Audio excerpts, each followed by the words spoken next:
Hello everybody and welcome to Wednesday Winners from SAS Academy. I am really excited about today's guest. He came in at short notice, but I'm so pleased to have him here. He's actually called Pete Bennett. He's from the UK and there is nothing this guy does not know about YouTube. So I'm really excited to have him on today. If I can just bring him on now. Okay, brilliant. Hi there. Hi. Thank you so much for being here today. I really do appreciate it. You're very welcome. It's going to be fun.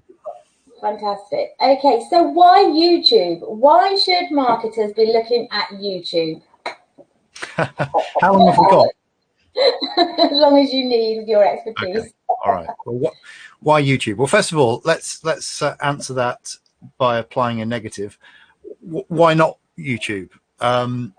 You know, if you've already got enough customers, you're already high profile, you've got enough money in the bank, and you don't want to share a message with the world, don't bother with YouTube.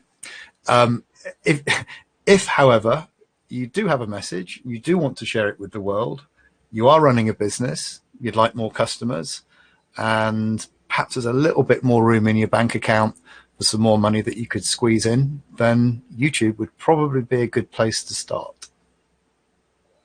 Brilliant. So how long have you been doing YouTube? And how did you get into YouTube? Can you tell us a little bit about your story, how you got there?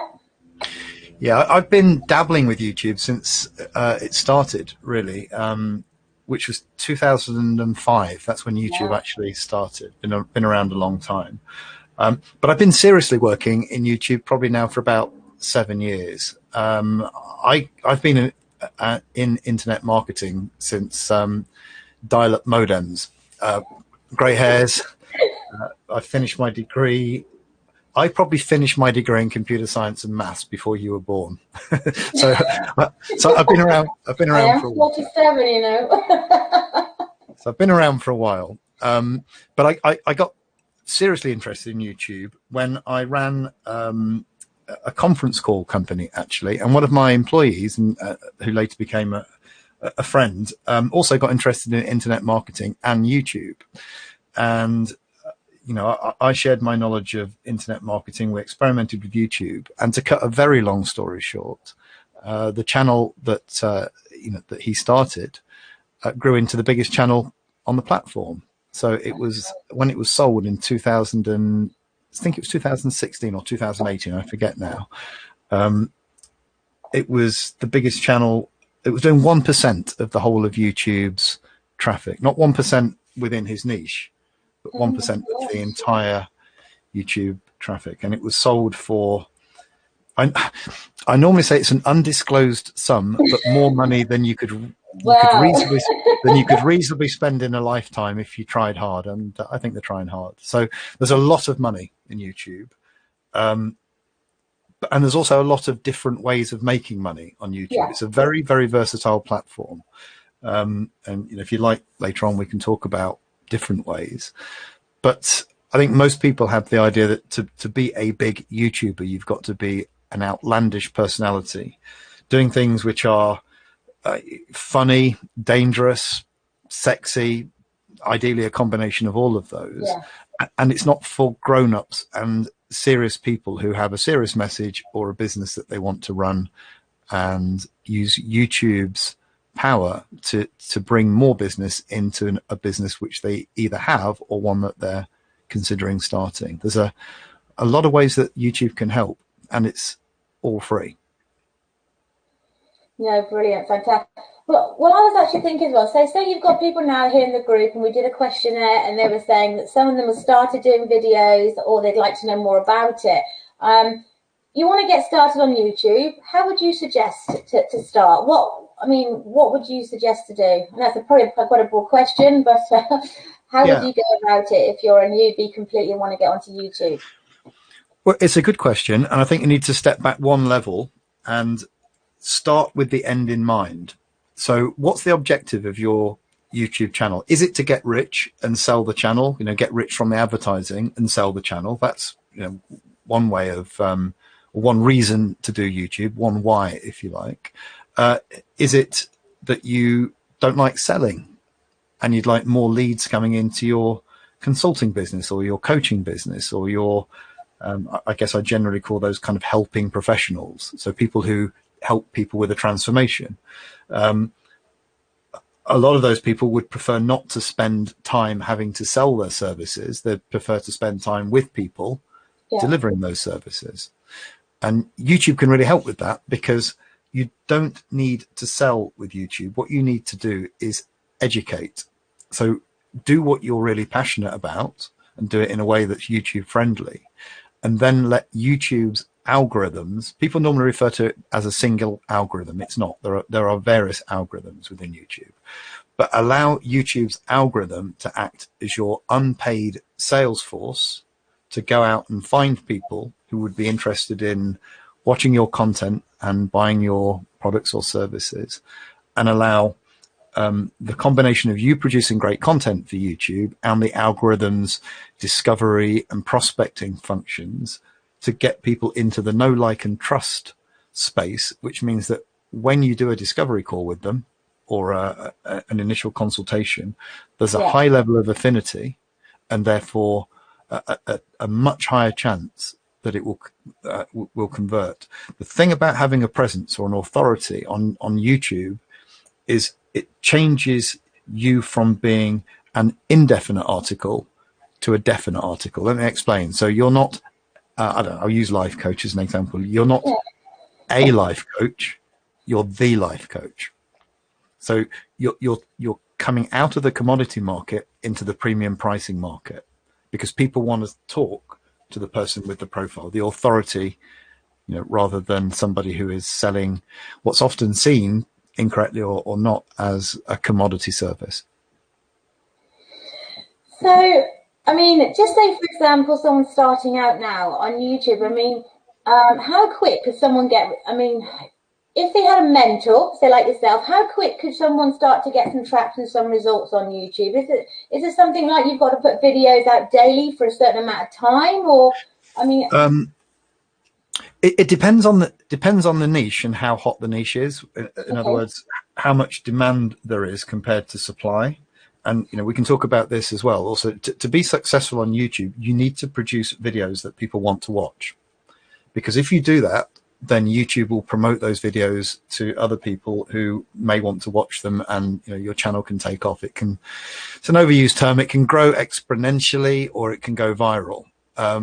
You actually don't want videos to go viral, at least not in the early days, because that can seriously damage the channel. No, you want slow and steady, but it's certainly not unreasonable to start getting quality views within the first week or month.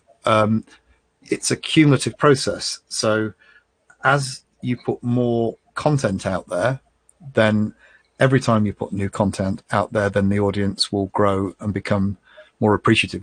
If you want a quick mathematical heuristic to summarize that, half of the value will come from the square root of the number of pieces of content that you make over a lifetime. Okay, wow. And you said about making the right type of videos. So could you give us some tips on what are the right sort of, what are the right types? What should we, is there like a framework or a blueprint that you follow that, or what's the right sort of type of video? Well, videos generally can be split into different categories. So you're either going to educate, or you're going to entertain, or you're going to help people relax. People come to YouTube for very specific purposes. If you can combine, say, education and entertainment, then you're on to winner, because people will watch what they want to watch, not necessarily what they need to watch. So you need to put a spin on there so that you're giving people what they want. In marketing generally, in business generally, what I always used to say when I spoke from stage is it's a very simple formula. Find out what they want, give it to them, rinse, repeat, and then use the proceeds to buy a big house. That's how you get rich. It's literally how you get rich. And at any one of those points, you can go wrong. So the first one is find out what they want. I don't wish this to sound insulting or denigrating in any way, but there's a lot of people out there who produce selfish content. So it's stuff that they're interested in, but for which there's no interest in with anybody else. It's kind of like vanity publishing in the olden days. You know, if you were rich, you could publish a book that no one would ever read because it wouldn't matter. But if you want to be successful, then find out what they want, and YouTube and various other tools will literally tell you what people want. So we don't need to guess. Yeah. And then the next step would be sell it to them in the YouTube space. That would be create the content for them. Because remember, we're not selling. What we're doing is creating the content, and then we're letting YouTube's algorithms do the selling for us. So find out what they want and then create it. And then and this is where some people can do that. If they don't go about it intentionally, they'll do it the wrong way around. They'll start producing content and then hope someone wants to watch it. What we want to do is produce content that we know with a fair amount of confidence based upon the numbers that people will want to watch. Then produce it, and there are ways of producing that. There are ways of structuring that. Very quickly, you want to get a hook in there first, and then you want to grab their attention and lead them through the video. So you should always be seeding or salting the next part of the video in the bit that you're talking about. So keeping them sort of there, keeping them sort of hanging on for the next bit so they don't sort of come off, you mean? Yeah. We've actually got a question here, Pete. What resources do you use for your videos? SEO, title tags, cover images, etc. We have a question. Well, I missed the first word. What you say? What resources do you use for your videos? And it's got SEO, title tags, cover images, etc. Okay. I use a couple of tools for which I'll let you have affiliate links. Fantastic, thank you. There are a couple. I would recommend Tubebuddy, which is it's got various layers. You only need that if you're starting out. You only need the very sort of cheapest one. I think it's like $3 a month or something stupid. It's dirt cheap if you've got less than 1,000 subscribers. And there are various keyword strategies that you can do using that tool, and that's generally for keyword related stuff, my go-to tool. There's another one which is called Vid Iq. Now, in my opinion, that's not so hot on keyword stuff, but it has other features built into it, namely video velocity calculations, which I would generally use for a different type of strategy. And those two, again, I think at the lower levels, I mean, if it's $20 a month, I'd be surprised. It's almost nothing. In terms of thumbnails, I use Photoshop because I've got Photoshop and I do a lot of video editing. But if you want something free, some people use Canva. Thumbnail Blaster is another one, which I've got. But the main sort of research tools I think is behind the question would be Tubebuddy and Vid Iq. And we'll put the links in the comments for that, guys, as well. Okay, if you need to, that's not a problem. Yeah. Fantastic. So what is it that you offer yourself, Pete, in way of, I want to come to you. I've never, just say I'm brand new at doing videos. I want to get onto YouTube. What transformation do you offer, or what course do you have that could help someone like starting out or who's just been playing around, who wants actually to get success with YouTube? What is it that you could offer? Yeah, I don't really have a course. Kind of laziness on my part, really. And I'd sooner spend the time growing my own channels than producing a course, for the general population, if you like, or the general public to learn. What I do is I work as a consultant on a one-on-one basis. I may think of doing a group thing in the future, but it's just too much hassle. So I would work on a one-on-one basis with people who are serious about growing their channel or starting a new channel, basically if they want to get a kickstart on YouTube. And I do that as a package, £2,500 plus VAT where applicable. Do that over 4 to 6 weeks, and if you've at the end of that, you will know everything that you need to know in order to grow a channel. I will teach you personally one-on-one, depending on your level of skill. I'll tailor it to how you do it. I'll set a channel up for you. I'll get the artwork and stuff sorted. And then going forward, I generally have people on a retainer, and they retain me on $500 a month plus VAT to course correct, because the third element that I was about to mention with being successful is the rinse repeat. That's where people fall down. They might know everything, but knowing everything isn't the same as doing it, and doing it consistently is the key. It's a little bit like a gym. Okay, so you join a gym on 1st of January, New Year's resolution, right? By the way, never buy new trainers on the 1st of January, because there'll be lots of trainers for sale on eBay about the middle of February, when people have given up. And most people can't conceptualize being consistent for more than 90 days. And if that's you, don't bother with YouTube. Out. This is should be a serious part of your long-term business strategy, which ultimately will replace many of the other things that you're doing at the moment, which you hate. Probably cold calling, probably doing discovery calls with prospects that are never going to buy anything. YouTube will replace that, but it won't. That's what it replaces it, does it? That you could actually do that, and that. What will it replace? Just say that again for me, Pete. Just because you won't need to prospect. Facebook, yeah. You won't need to prospect, and you won't need to pay for advertising, because people will approach you. Wow. We spoke before this afternoon about being a guitar player. So there are lots of guitar players in London, and some of them are brilliant. But most of them, at least in the early parts of their career, spend most of their time knocking on pub doors, trying to get a free gig at the weekend to increase their exposure. Yeah. Eric Clapton, guitar player, very well known as one of the best guitar players, if not the best, I don't know. But you can bet your life he's not banging on doors looking for free gigs. No, you're right. He'll be fending off offers to play, and all his agent would need to do is pick up the phone, and he'd get a gig at the Royal Albert Hall, wouldn't he? Yeah, exactly. Yeah, nearly too right. So do you think, what are the main problems people are getting when they're starting a YouTube channel? Do you think people give up too soon, or they're not, like I say, what's the main what's the top sort of 2 problems you think people aren't getting success on YouTube, and what would you say? That's a really easy question to answer. The top problem way above everything else is that they're too chicken to press record, because they're worried about failing. They're too scared. They're too scared to try in case they fail. And I understand that. It's not easy to press record. But how do you help people over that? How would you help people over that? Because I even know for me, even a few weeks ago, I was putting off that, press record, go live. So I made myself by making sure I had, interviews and stuff doing. But obviously I've got to, go further in that now, do my own videos and stuff. So what advice have you got people that are a bit nervous about doing it, that, feel very self-conscious? How would you help them get over that? Well, let's look at it this way.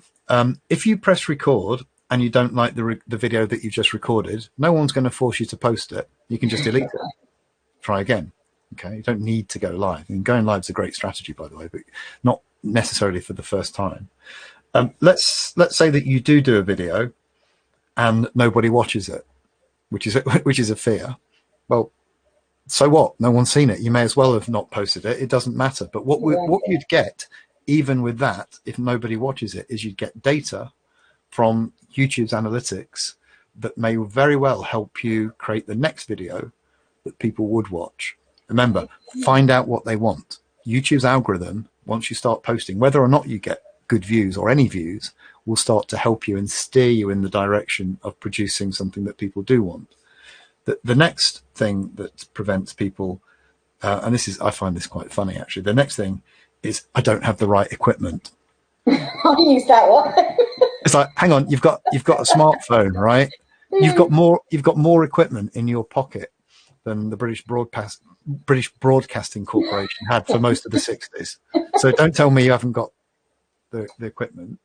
You've got a smartphone. And actually, some of the best performing videos are done on smartphones, because if you're doing it on a smartphone and you're walking around the park, nobody's going to expect 100% production values. No one's going to expect the ladies to have perfect makeup. Believe it or not, I hear that excuse a lot from the ladies. I can't do it. My makeup doesn't look nice. Who cares? Is that you, ladies?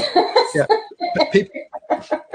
People want to tune in for what you've got to say, not to look at whether your mascara's run because it's raining when you're out with a dog.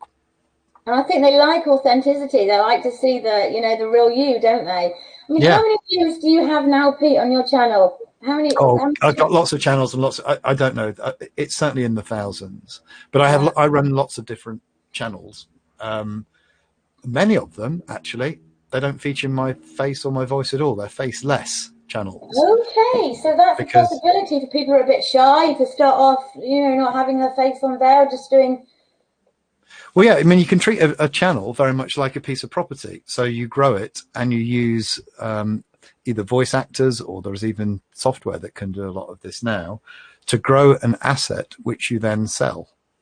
So that's probably going a little bit off topic what we're talking about now, but there's lots of different ways of making money from YouTube. On some of my channels, I'm going for a capital exit. So I'll take the revenues now, and that's nice. That's beer money, if you like, or, sort of income to help pay the mortgage. But the big money is when you sell it. It's the same. I sold a couple of companies. I made money while I was in the companies, but the real money is when you sell the company. And if you're in the UK, then on the first big chunk, I think it's either 10 million or 1 million, I forget now, that you get entrepreneurs tax relief. So you can make quite a big chunk of cash without HMRC taking a lot of it. I'd need to check with my accountant what the current numbers are, but yeah. So, that if you like is a different way of monetizing. But I think the way to get started on YouTube is to do what you're passionate about and start sharing that, and then you can look at it as a more sort of clinical business model later on if you take to it. Do you have any top tips or any top hacks for people starting out? Is there anything you could give them some advice on? Yeah, top tip would be, as I say, press record and have a go. You cannot. you need to reframe. You can't fail with YouTube. You can't fail. You get one of two things is going to happen. You're either going to get views or you're going to get data. Both of those are a win because they'll help you next time. Do something which interests you to start with. Don't try and do something just to try and game the algorithm. And the only reason for that is that unless you can maintain consistency and enthusiasm over a reasonably long period of time, if you know yourself well enough and you're honest, you probably will stop and you'll give up. So it's important to do something which you're interested in. Once the channel starts to grow, then looking at the analytics data, it will be possible to steer the content into something perhaps which is slightly off topic compared to what you thought you were going to do, but nevertheless your audience is requesting, and therefore you'll get pleasure from that and you'll get inspiration from the feedback that you get from your audience. Yeah. So do you think you need to be posting daily on YouTube? Is that something to start with? Do you need to come out once a day or once a week or? Okay, I would normally say the very, very minimum that you should be doing is once a month, the very minimum. That's just to keep the algorithm interested in your channel, because if you stop posting, at least when your channel is small, the algorithm will move on and it'll find somebody who's more prolific. The next thing that I tell people is post as often as you can post to fit in with your lifestyle and not give yourself something which is so burdensome that you become burnt out and then stop doing it. So ideally, do it once a day, but that's a big ask. To do one video a day is a big ask. Some channels do multiple videos a day, but then they've got a team because they're big.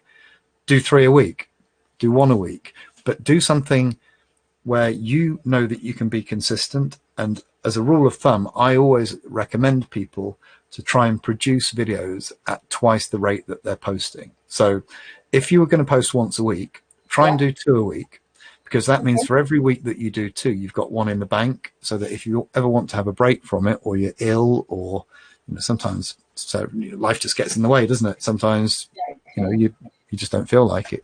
You've got some in the bank. So do you have so let's talk about content strategy. I mean, do you suggest people sort of know what they're going to do in advance? Do you suggest that they should have it all laid out, or just say go for it? Or is there any tips around content and what to do around that part? I think initially you should identify your niche or your area of interest, and using some of the tools that I've mentioned. We'll put them in the comments, guys, so don't worry. Come up with, say, half a dozen video titles that you feel that you can speak to with confidence, with that you can add some value over, and then produce those half a dozen videos, and then post them. and then be open to feedback from YouTube's algorithms through the analytics as to where to go next.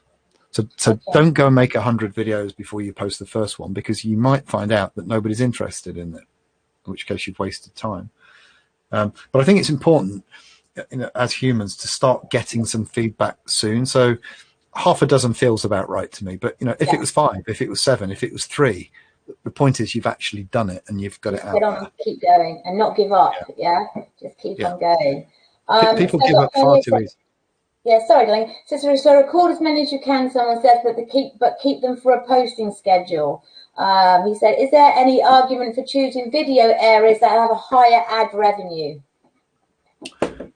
Yeah, I mean, the revenue that you get from YouTube's AdSense will vary depending upon your niche, from at the bottom end, say $1 to $2 per 1,000 views. At the top end, then you could be looking at 40, or I've heard of even 50 or 60. But of course, we're not the first people to have thought of that. So the higher the revenue, the more difficult it's probably going to be to get exposure in that niche. Having said that, there are some wide open niches at the moment that if you've got the skills, or you can hire the skills, then those kind of levels are certainly not unachievable. And that's what you help people with, yeah? So if people need to find you, Pete, what's the best way? Can we post a discovery call link, or a link to your messenger, or what's the best? To be honest, I normally hang around on Facebook sort of most of the time. I think so. Facebook.com, Pete Bennett UK. Yeah. I think I'm the same on LinkedIn, but I don't very often go into LinkedIn because it just seems to be a bit dull. It's somebody you don't know who wears a suit just got promoted from something you don't care about to something that sounds even more tedious. Help them celebrate. Someone also asked here, do likes and dislikes make any difference on the YouTube algorithm? Very, very little. The one thing that YouTube cares about, and nor do tags, by the way. I love it when people go on about tags. Hardly matter at all. At least not for the reasons that people think. But no, the one thing above all else that YouTube cares about is watch time. Forget subscribers. Subscribers really don't matter. Subscribers matter. Once you get over put somebody up with more subscribers, I imagine they would have been more promoted than your own video. I'm not sure how it all works, but that's what I would imagine. No, subscribers are a bit of a weird thing, really. That it's kind of, once you get over 1,000 subscribers, because to monetize a channel, you need 3 things. You need 1,000 subscribers, right, which really isn't that hard to get. You need 4,000 hours of watch time within the last 365 days, and you need to be accepted into the YouTube Partner Program. So just because you've got 1,000 subs and 4,000 hours doesn't mean that you automatically get it. You've got to prove to the YouTube gods that you are worthy and that you comply with all of their terms and conditions and everything. Yeah. But once you've got 1,000 subs, off the top of my head, apart from getting those things that they send you in the mail, like those plaques, which you probably see on my Facebook, I've got. There's no real benefit to having them apart from bragging rights and social proof. But people think there is. So they do stupid things like going onto Fiverr and buying subscribers. Oh no, that's going to kill your channel. Or they get all their friends and family to watch their videos and subscribe. No, stop it. You're killing your channel before you even start. Don't do this. But you can't blame people because no one tells them. No, exactly. This is what we need to hear. It's fantastic. We've got another question. What are the requirements you need to meet with YouTube before you can earn revenue from YouTube? I think you just sort of went over that. Yeah, they change it all the time. But go onto the YouTube Partner things. It's basically don't produce anything which you wouldn't be proud to show grandma. Oh, fantastic. Do we have any more questions for Pete, guys? Remember to hashtag live or hashtag on the replay later on. Any more questions? I think he's going brilliant. Listen, Pete, thank you so much. Any last words before we go? No, the only thing I would say is lots of people think about having a YouTube channel. Lots of people want a YouTube channel. Yeah. Now is the time to do it, because although YouTube is no longer a brand new platform. It's expanding massively, and YouTube are putting a lot of money behind it to promote it. And if you're still thinking about it in 5 years' time, as I know many people who are in that position, you'll be kicking yourself because you're going to miss the boat. I know. I mean, do you think it's out of the two platforms? Say, I mean, I'm mainly on Facebook, so Facebook and YouTube. Would you, out of those two, would you all say that YouTube's easier or harder than Facebook to market? But again, it depends on the objective. As far as I know, and I'm not a Facebook expert, I just dally with it. Facebook doesn't pay you. I don't know many people who have become multi-millionaires through doing Facebook. I know plenty of people have spent lots of money on Facebook ads, but YouTube is the only platform that pays you to produce content, goes out for you free of charge to find you clients, and will ultimately provide you with, an asset that you could sell, or an asset that will, generate revenue for you. So I'm sold on YouTube. I like Facebook. It's fun. It's Facebook's definitely more interactive than YouTube. It's just that I like the fact that YouTube pays me. Oh, brilliant. Thank you, Leslie. She said, this has been absolutely brilliant. I'm very new to YouTube and this is great. So what we'll do, Leslie, is we'll pop Pete's details in the comments if you want to get hold of him. I'm sure he'd be happy to answer any questions about getting started with YouTube. Have a chat with him if that's something you want to do. But Pete, thank you so much for coming here today. I so appreciate it. I really do. You came in at last minute and saved us. Thank you so much. No, but it's been fantastic. Yeah, you're very welcome. I'm so chuffed you're here. Thank you. So, anyone got any more questions? Anybody? Everyone all done? Brilliant. He said wise words. Yeah, brilliant. Thank you so much. I really appreciate it. You take care, and no doubt we'll speak to you again soon. Thank you, guys. Lots of love. Bye-bye. Bye-bye.